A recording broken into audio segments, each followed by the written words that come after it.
It is just after dawn, Thursday, July 11th, 1991.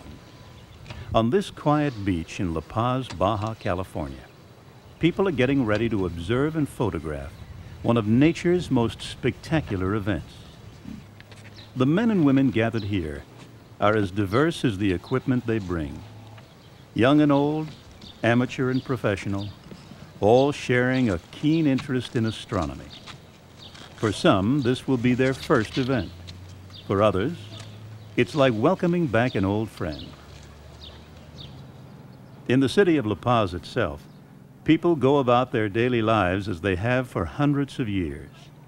But this year, this day, is very different.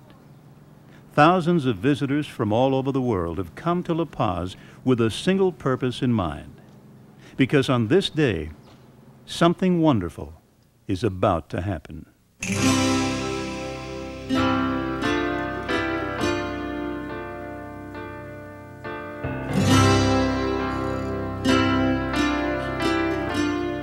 This is the story of the Great Eclipse of 1991, the longest total solar eclipse to occur anywhere on Earth until the year 2132.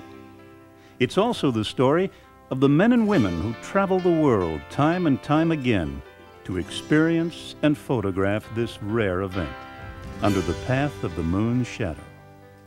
For the eclipse chasers, the expedition is far more than the brief moments of the eclipse.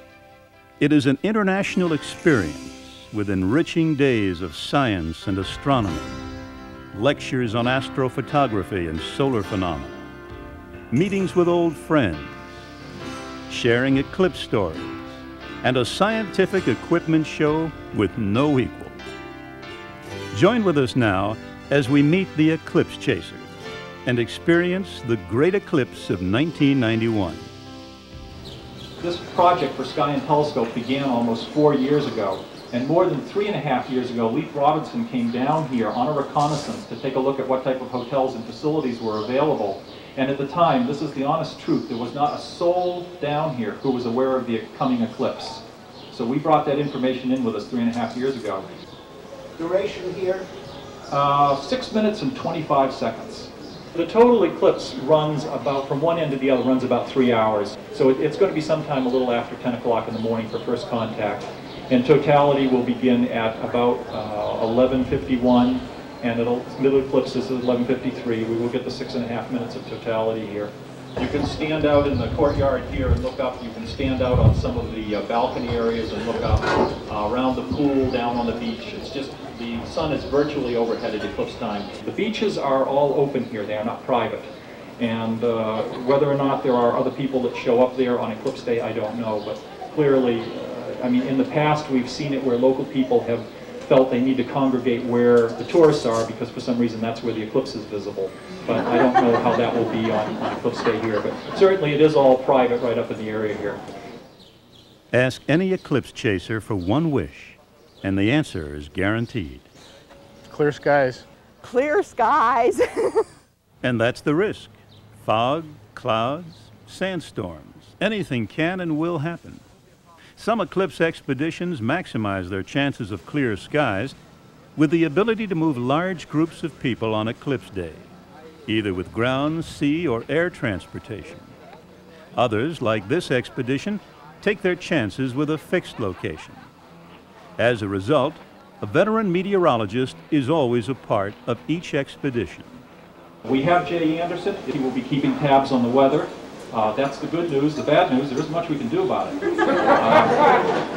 I've actually been a little disappointed in the past 2.5 weeks watching the weather and the satellite imagery, because I've been wanting to bring down some examples of bad weather so I could show you what it was we're going to be looking out for with a certain amount of disenchantment. But I can't find any very good examples of bad weather. It's been unusually sunny here. Of course, you've all been your own weather forecasters, because when you selected this site, and because we're not mobile, you were your own forecasters, you picked a site where you have about an 80% probability of the kind of weather that you have right now. We have lectures this afternoon. We have lectures tomorrow afternoon here. David Levy, author, amateur astronomer, and discoverer of over 12 comets to date, talks about the eclipse and variable stars. A lot of us here are into astronomy for a number of different reasons. A lot of us are here because we want to simply enjoy astronomy. How many of us plan to spend at least a small fraction of the eclipse just watching it? That's just about everybody. And I think that's really why we're here. We're here because we are going to be a part of a very interesting celestial lineup, something that was ordained 3, 4, 5 billion years ago when all these orbits were figured out by the Central Bureau for Astronomical Telegrams. And it was ordained that on this day and at this site, there would be a total eclipse of the sun. And so it's an interesting thing, an interesting perspective to look at. We're a part of something that has gone on for a long, long time. We're a part of something that is going to be repeated again for a long time. We are a part of that lineup, a four-body lineup of Sun, Earth, Moon, and Observer. What we are going to see is a form of variable star. We are definitely going to see the sun change in brightness. And the sun, for a couple of hours, is going to become a variable star. It's a bona fide type, an eclipsing variable star. It's going to be an unseen companion passing in front of it, and it's going to drop in brightness. It's going to drop in brightness very dramatically and then rise again. You can make a light curve of it. There are stars all over the sky that do that every night, and you don't have to leave your home to watch them. They are called eclipsing binaries. We're watching this eclipse from Mexico, and from the middle of Mexico, which is not too far away from where 65 million years ago a huge comet nucleus, maybe 10 kilometers in diameter, slammed into the Earth. Couldn't be more than, very short distance from here. It resulted eventually in the extinguishing of almost all life forms from the planet, including the dinosaurs. When that event took place, as far and as long ago as that, it was still known in some deep celestial clockwork that today's eclipse would eventually take place. That the sun, the earth, and the moon would be lined up, but in a different way, in a much more peaceful way, when these orbits were all figured out a long, long time ago, when the earth and moon cooled off and assumed the present orbits that they had. The eclipse we're about to see was, in a sense, preordained. There's something about a total eclipse of the sun that goes to the core of your being. It is not the average, everyday thing that takes place in the sky. There are almost no other bodies that we know of in space where this can happen. It can only take place where there is a sun that is a distant object and the moon, which is a much closer object, that by coincidence happen to be almost exactly the same size for just a few minutes. And the Earth is part of the lineup, the sun is part of the lineup, the moon is part of the lineup, and most important thing is that the observer is a part of the lineup. So do you want to see nature take place? Do you want to be a part of a really interesting, neat, natural phenomenon? And you can, if you travel a little bit, to be part of a total eclipse of the sun. A total eclipse occurs whenever the new moon passes directly between the Earth and Sun, casting its shadow on the surface of our planet. Even though the moon returns to new phase once every 29.5 days, the shadow usually passes completely above the North Pole or below the South Pole. Eclipses fall into three distinct categories. A partial eclipse occurs when the moon's larger shadow, or penumbra, just grazes the Earth. Annular eclipses occur when the alignment between Earth and Moon is precise, but the Moon's distance is such that the dark cone of the shadow, or umbra, never quite reaches the Earth. A total eclipse occurs when the umbra's point touches the planet, tracing a path across a small percentage of the Earth's surface. Eclipses of all types occur about twice each year, but the total eclipse is a rare event, occurring on the average once every year and a half. A total eclipse progresses through 4 stages. First contact occurs as the moon takes its first bite of the sun.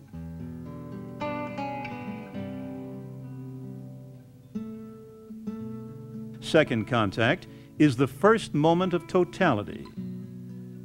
Third contact is the last moment of totality. And fourth contact is the end of the eclipse, as the moon slides completely away from the sun. At just after 10 in the morning in La Paz, with an array of sunspots visible on the solar disk, first contact is made. The eclipse has begun.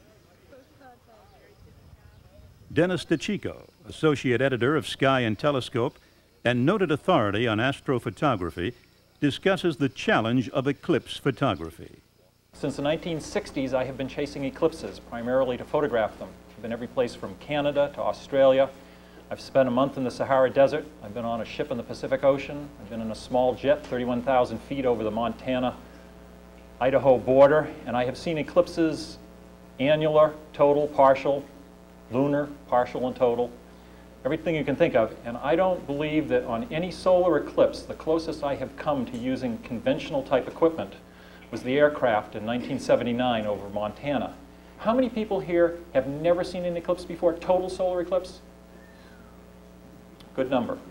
All right. There's a lot of people here who have probably done deep sky photography, photography through long focus telescopes and things like that. And you get, I've done this, and you get this feeling that, oh, you know, I can do that, I can shoot an eclipse. What's an eclipse? You know, you got a half-degree diameter image. You don't even need to magnify the image that much. You want several degrees of sky around the sun, and you're taking snapshots, fraction of a second exposure. The two biggest problems are focus and vibration. It would be great if we were taking pictures of the eclipse which were 10 or 15 seconds long, because then these long focal lengths that we're using, all the vibrations would die out. The problem is you're trying to bang away a 50th or a 60th of a second exposure, and the mirror in your camera that's flapping up and down is causing vibration. And I rarely, if ever, see eclipse pictures which are razor sharp because they don't show any vibration. So there are things that you can do to sort of counteract that, but most people have a long focal length instrument on a small tripod. You can get an 80-inch focal length in a package that's this big. Perfect for eclipses. It's this big. It goes in your hand-carry luggage. There is a problem with those instruments in focusing them, and it's also a problem in the way that people use them. In your 35mm camera, your film is flat, and your 35mm camera lenses are designed to focus all of that field on that flat piece of film. In other words, the focus at the center is the same as the focus at the edge. The telescopes, the Schmidt-Cassegrain telescopes in particular, have a curved focal surface. In fact, it is the shape of a concave dish. And in most designs, it is concave toward the sky. Think of it as a little bowl which is sitting there facing up at the objective end. You can focus the center of the field perfectly on this flat film, and then as you move further and further out on the film, the exact point of best focus is up further away from it. You can move that focus so that it's at the film, but then in the center, the point is out of focus. It's down away from the film. Well, if you stop and think about what happens in those last minutes before totality, most people swing the field of view, they swing the edge of the moon or that skinny crescent with their solar filter right into the center of the frame, and they focus it as sharp as they can. They'll do a darn good job at it. And then, during totality, what's at the center of the frame? The blank moon, black sky. And as you get further and further out, you discover that the limb of the moon is out of focus, and the corona, which is diffuse to begin with, is increasingly out of focus. So the trick, the way to counteract this is just before totality, when you want to get your best focus, what you do is center the image where you're going to have it during the eclipse. Put the moon in the center. Now, it's going to be a little harder because you're going to be focusing off to the edge, and probably most of you have a microprism or some little clear spot in the center of the screen. But you're going to have to focus on that edge and do that. The other thing, and you'll get caught up in the excitement, we've got 6.5 minutes of totality here. Let's assume for a moment that most of you, at best, are going to go through one 36 exposure roll of film. That's what, 36 exposures, 6.5 minutes of totality? That is more than 10 seconds per exposure. And I'll guarantee you that you will sit there during totality and listen to people next to you going bang, bang, bang, bang, bang, as fast as they can snap off pictures. They can use up their roll of film in the first minute. So what you're better off doing probably is taking an exposure, advancing the film, letting the vibration die out. Try not to get caught up in the excitement. Try not to use all of your film in the beginning of the eclipse. Give yourself some time to look. Give yourself some time to actually refocus the image. Your finger is certainly more likely to introduce vibration. There's no way about that. A cable release is definitely to be preferred. The other alternate, if you don't have a cable release, and if you have a self-timer, set your equipment, set the self-timer, touch the button, and step back. Simple solutions. If you have a tripod, put your tripod in the lowest possible position. Sit on the ground if you can. Don't extend the legs up so you're standing there comfortably. That's a less stable circumstance than with your tripod all the way down. Today, July 11th, 1991, the path of the moon's shadow first touches the Earth west of Hawaii, then sweeps across the planet at speeds in excess of 2,000 miles an hour.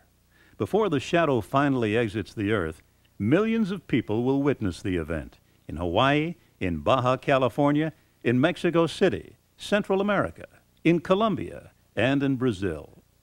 And from above, advanced satellite imagery is already capturing the approaching shadow. Located at 103 degrees west longitude over the equator, at an altitude of 22,300 miles, the Geostationary Operational Environmental Satellite, GOES for short, scans the Earth, recording surface temperature and surface reflectivity. As shown in this looped recording, on this day, the satellite is able to record the entire eclipse at 20-minute intervals, showing the full width of the moon's penumbra. And although the penumbra is thousands of miles wide, it is only along the center line, a path with a maximum width of 160 miles, that the total eclipse is visible. In La Paz, second contact grows nearer.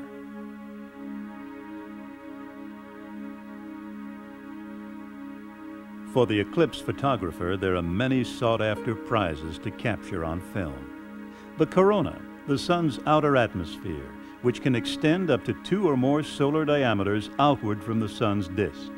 The corona produces no visible light itself, but actually reflects the wavelengths of sunlight from the sun's surface or photosphere.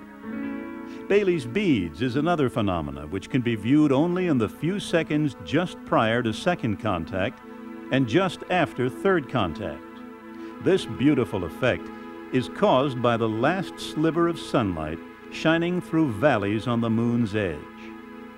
Magnificent solar prominences extending more than 80,000 miles into space.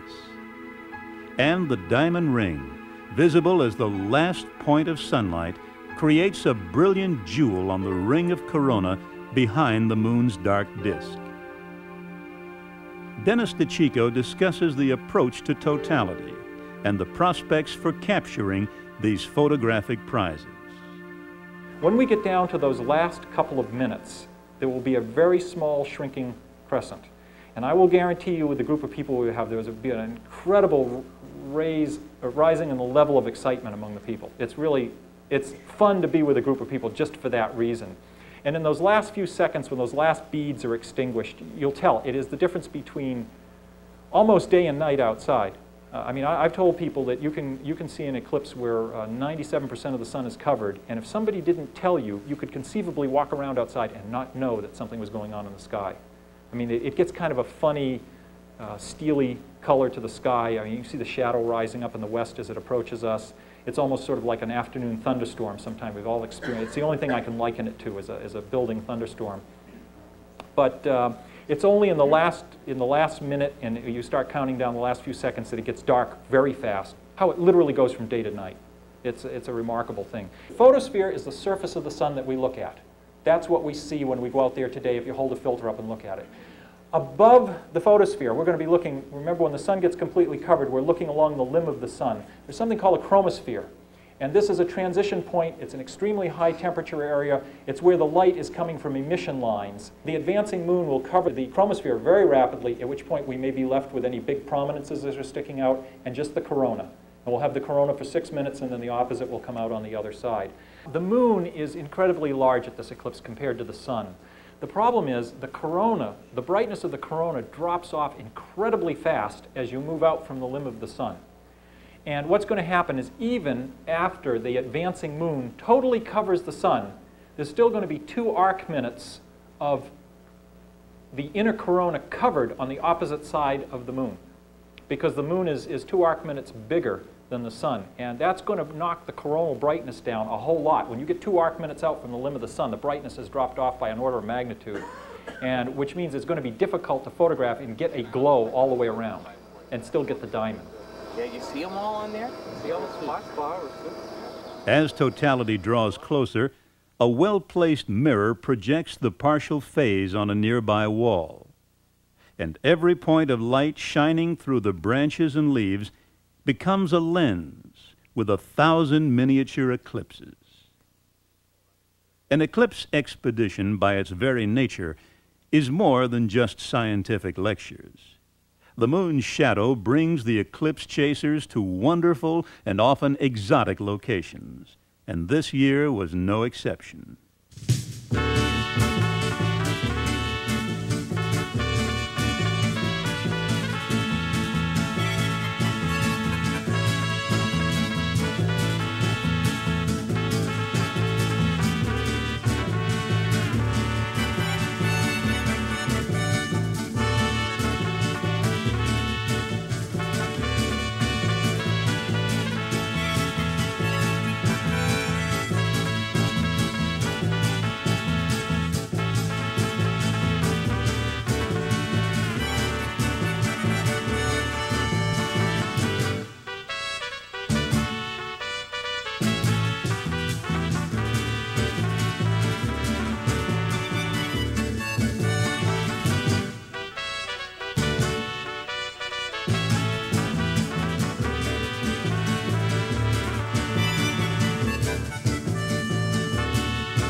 Virginia Roth, president of Scientific Expeditions, comments on the growing popularity of eclipse tours. If you were to ask me what the average age was, for this particular tour, I'd have to say 8 months to 80 years of age. Basically, our company has always been involved in special interest tours. How I first got involved handling eclipse chasers was way back in 1973, of the big eclipse in Africa. They had a group that wanted to go to Africa to watch the eclipse of the sun, and that was my first introduction to eclipse chasers. I think the most wonderful and exciting thing about eclipse chasing is that you have something to look forward to every year. The subject of safety is always a concern with any solar event. The rules are simple.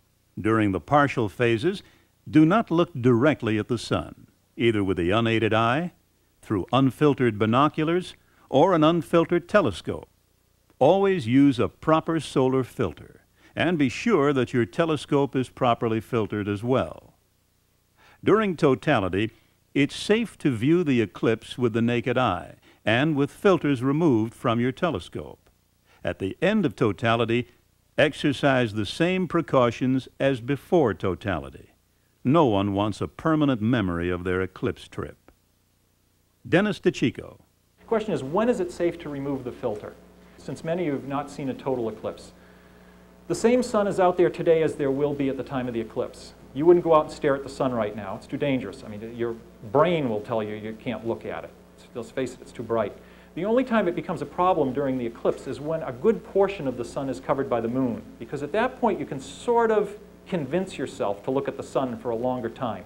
This is not recommended, obviously, to do that. But what damages your eye is that not the brightness of the light, but the heat. You actually, you raise the temperature a couple of degrees centigrade and you damage the retina. And I have seen pictures of retinas that have little crescents burned right into the retina.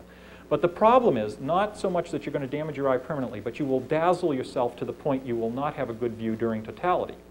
It's just, I mean, an incredibly bright light staring at it. By the time totality comes, you're all going to be going, why can't I see anything? Number 9 will be number 9. But more important to me is the fact that a total solar eclipse is perhaps the most gorgeous thing in the entire universe. And I'm going to go and see everyone I can see. I'm going to photograph everyone I can photograph. I'm going to go home and show my friends and relatives and say, hey guys, you want to see something terrific? This is it.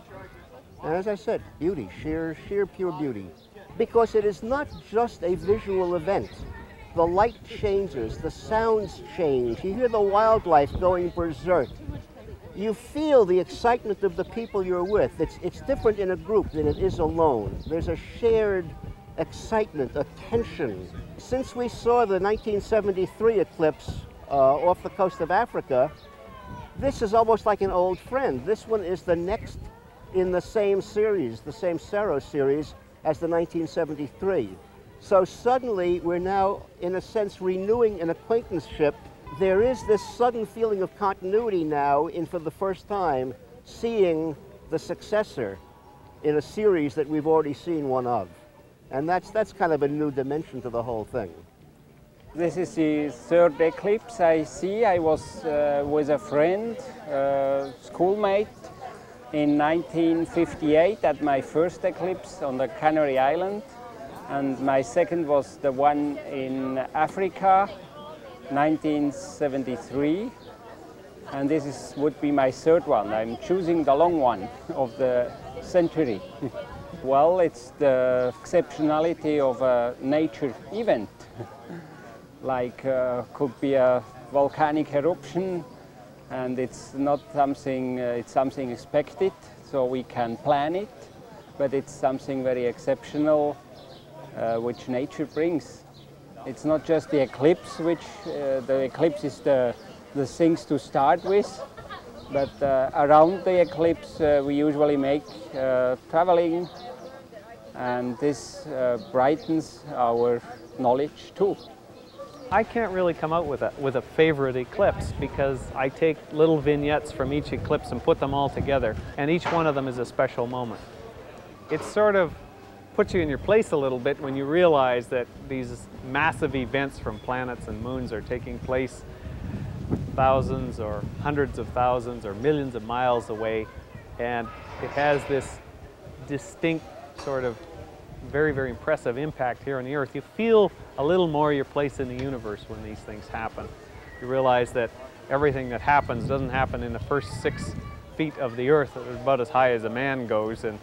But there are other people who come because they like the camaraderie. There are people who come because they're techno freaks. They really like to use a lot of technology. They like to bring their computers, they like to bring their cameras, their telescopes. They like to talk with people about cameras and telescopes and computers. This is a great place to do that because you get a whole bunch of like-minded, curious individuals who are here. The eclipse isn't just totality, it's the approach to totality and the departure from totality. It's the change in the way the light affects you. The last 5 minutes before an eclipse is a really eerie event, and the light is just magnificent. It's something you have to feel. Light almost becomes a tactile thing at that point. It isn't something you see visually, it's something you feel. like in the best Vincent Price movie. It's an eerie feeling, but you know what's causing it, and you can see this spectacular thing, and everybody's holding their breath as the last piece of the sun disappears. Well, everything's gonna get dark because the moon's gonna cover up the sun, and you get to see that light around the dark spot, and you get, yeah, and it's gonna be real exciting, I think. To many people, the fact that an eclipse occurs at all is miraculous. Consider that the moon is 1/400th the diameter of the sun, but yet is only 1/400th as distant. The result, as viewed from Earth, is a nearly perfect match between sun and moon. Even a minor change in the moon's distance or diameter would prevent this magnificent spectacle from being visible at all. I come because I find the total eclipse of the sun to be one of the greatest spectacles in nature. It's just an incredible experience, which goes beyond even just seeing it. And I think that for many people have heard that or have seen one before, and so they come for that reason. But I think there's also a lot of other people that are coming because they want to photograph it. This is really something that they're interested in, that matters to them, their hobby that's more important to them than what they really do for a living.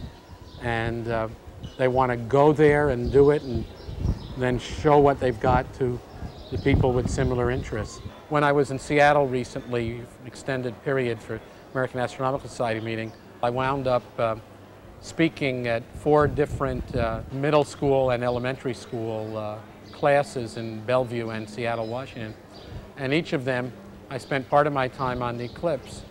And I find the kids are really interested. And one of the things it teaches them is the use of math. Lots of ways you might not think of. I mean, without math, you don't know where an eclipse is going to be or even that it's going to occur.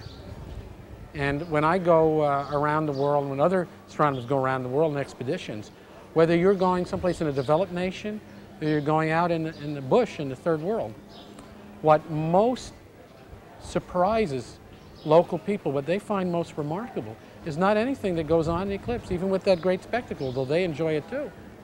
It's that you knew where to come and when to come. People that aren't into math can't get over that.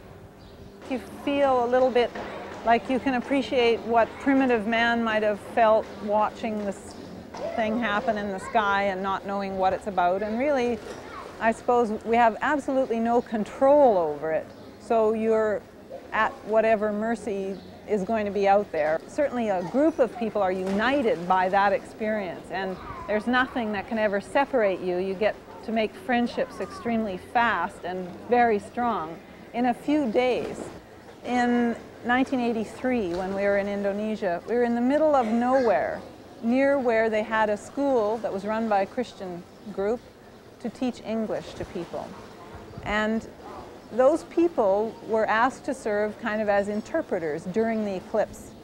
And those people also accompanied us to the eclipse. And they were one of the few groups of people in Indonesia that were allowed to watch the eclipse, because everyone else was asked to go into the mosques or stay inside to protect their eyes from damage and to protect their vision of the world as the Muslims might feel it should be interpreted. So these people were with us, and the soldiers were guarding the field that we were sitting in watching the eclipse. So during that process, it's getting darker and darker. The soldiers are called in over their walkie-talkies. Better come in now, it's getting really dark, you're not supposed to see the total eclipse. And they would say, just a minute, I'll be right there, we presume in Indonesian. And then they would be asked another 30 seconds later, come in right away. And we heard one guy say, okay, and turn the walkie-talkie off and stay there to watch it. And during totality, while we were so excited ourselves because of the scientific or the beautiful things that were happening, the people that were the interpreters for us, who were all our age, like, 20s and 30s, for instance, were just thrilled to pieces. And we were holding hands with them. We were crying together, and we were looking up into the sky and looking at all the beautiful things which they'd never learned about except in a book and had certainly never experienced before. And we were able to share that sort of first-time look at things with them. And I think that's one of the special moments for me during eclipses. This kind of the human interaction that was so precious. Anyone who's an amateur astronomer would love to see an eclipse. It's been said a number of times in the past that a total solar eclipse is probably the most spectacular, predictable event on Earth. You know, a volcanic eruption or something that's unpredictable, and certainly from a celestial standpoint, there could be spectacular comets that are just tremendous as well, but those things cannot be predicted. But an eclipse can. But I've discovered that when you get to these events, there are far more than just amateur astronomers here. There are some of the people who return time and time and time again are peripherally interested in astronomy, but they have either seen one eclipse and just simply been caught up in it. They want to see another one. Everybody experiences an eclipse a different way. And as time has gone on, and this may be a draw for why some people come back, it is very hard to take in all the phenomena that occur at a given eclipse. I mean, look for the shadow approaching, maybe look for bright planets or stars. Of course, the corona is different each time that you see it. Prominences are different, Bailey's beads are different. But you always feel like afterwards, especially when you're with a group of people, that somebody will say, "Did you see this?" And you might go, "Oh, I missed it that time." So the next time you'll be looking for it. You go back. This time there'll probably be lots of people who will look for shadow bands or something. And there's always the element of surprise. I mean, there have been several eclipses this century where very bright comets have been seen near the sun during an eclipse that were unknown. Who knows? Might have something like that turn up. When I was young and got interested in astronomy, I had a very small telescope, and immediately I wanted a larger telescope, and it was nothing that I could afford. And I went to the library and got some books, and I discovered that people that were doing this interesting photography made their own telescopes. And I thought, oh my God, I never thought that that could be done. And I quickly became a telescope maker, and that is something that has fascinated me ever since the beginning. So I love equipment, you know, and the homemade stuff and all the jerry-rigged equipment and the unusual stuff. Yeah, I mean, that's really something that fascinates me from a personal level. And everybody has different ideas and different plans. That's why, in some respects, I don't like being a spokesman for saying how you should go photograph the eclipse, because if I tell you what to do and you think that that's the way it should be done, then it's going to, you know, a lot of creativity will be lost. I'm involved with the amateur telescope making conventions, and I love to see the different stuff that shows up. You know, and again, sometimes people want plans to tell me exactly how do I make something, and I say, here's the idea of how you make it, now go out and do it yourself. You know, solve your own problems, and you'll come up with maybe you'll find a new way that somebody else hasn't thought about before. Everything is ready. Equipment is covered and protected.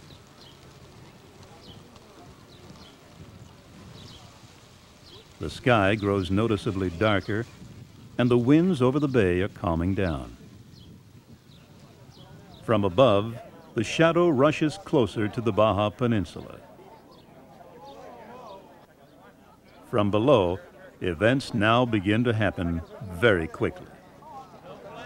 Taking the filter off.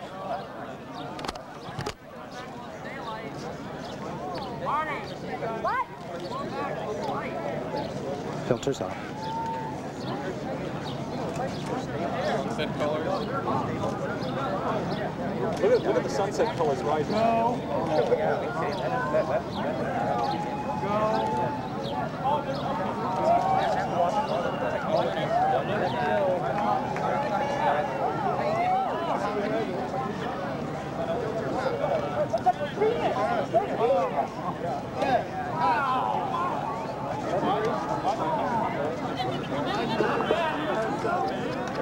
Hey, here it comes. Look at the shadows of the clouds.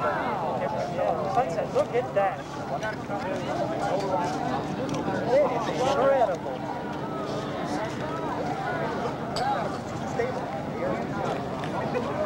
You don't see any bands. Stay up here. Oh, there it is. There's diamond rays.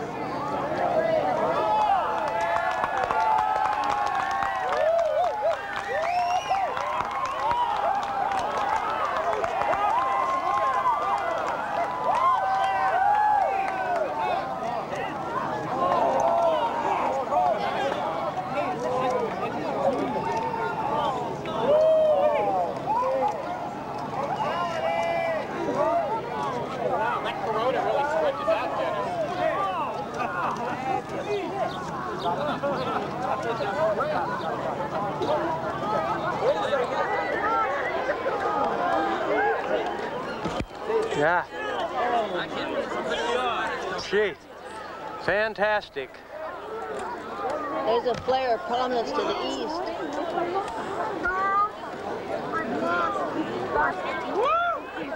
Oh, brother. There's another star. There's 2 stars. Yeah. Another one over there. Can you get it? Yeah, that's the same. Oh, look at the yeah, look at the horizon skyline. to the west. Twilight. Oh!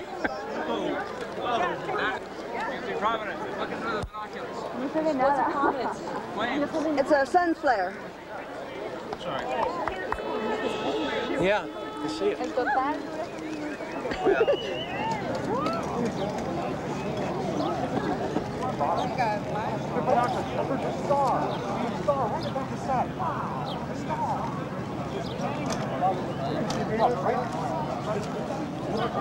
Look at the horizon.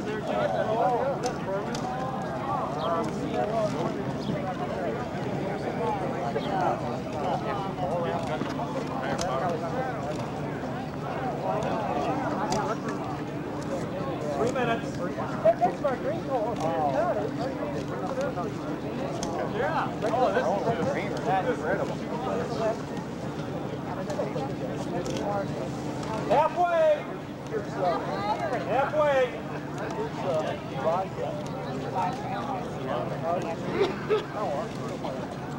Come right over there. Zooming out. Yeah, because it's like out in San Francisco, it's just down in Colorado.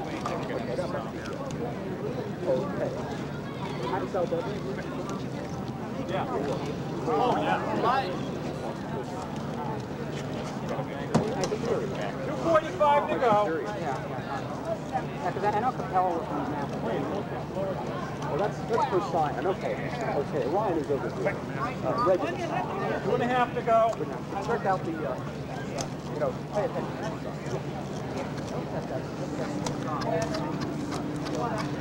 Hey, it's brightening out here in the... Yes, getting brighter. 15. Look how bright that problem is. Look how bright and brighter.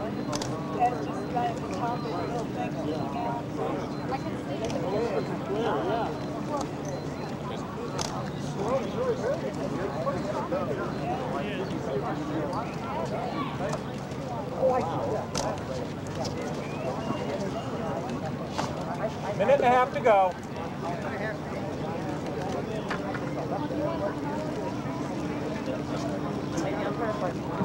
Minute and 15. Checking. You know what? Stopping down further. This is 1/4000.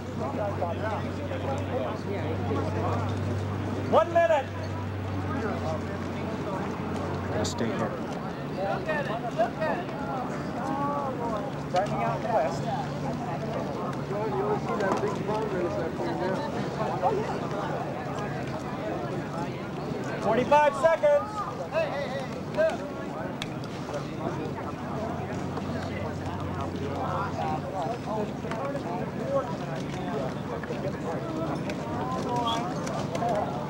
Seconds.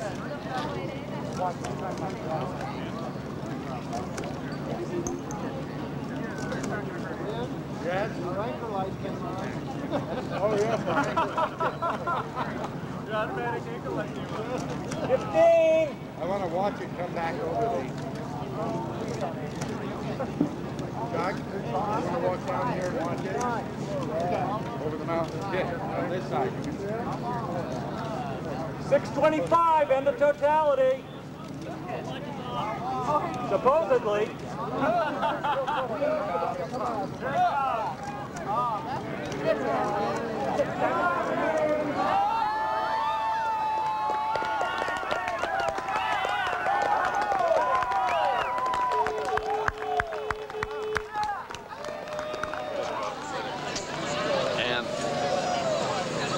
It's just, everything is anticlimactic. You're sitting there and you hear somebody say, halfway, and you think, no, it's too soon. And then he says, 1 minute, it's too soon. The Corona was the best I've ever seen. Corona was incredible. Having been involved with astronomy on an amateur level for what, I don't know, closing in on 30 years. I've met a number of people who have become involved in it. Some have gone on to become professional astronomers and whatnot. A surprising number of those people were inspired by some particular event. Maybe they saw a comet when they were young. One of the fellows that I work with on an open night had gone to the U.S. Naval Observatory and been shown Saturn in the telescope. There may be people here, there may be some of these younger people that are coming with parents who are interested, who will see an eclipse for the first time. It just may ignite the flame that becomes something that will consume them for the rest of their lives. They may fall into science, they may become astronomers. Even an eclipse is something rhythmic. We speak about a Saros cycle, and this eclipse will follow the last I saw. And well, human beings are just part of some cycle, generations coming and going. So is an eclipse, the same thing.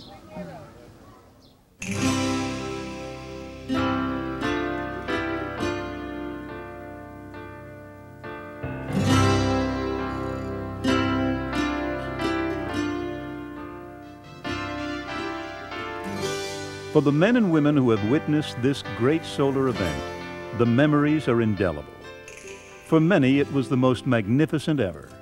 For others, words cannot express the beauty and the emotion. And for each total solar eclipse to come, for those fortunate enough to chase the moon's shadow, may you have clear skies.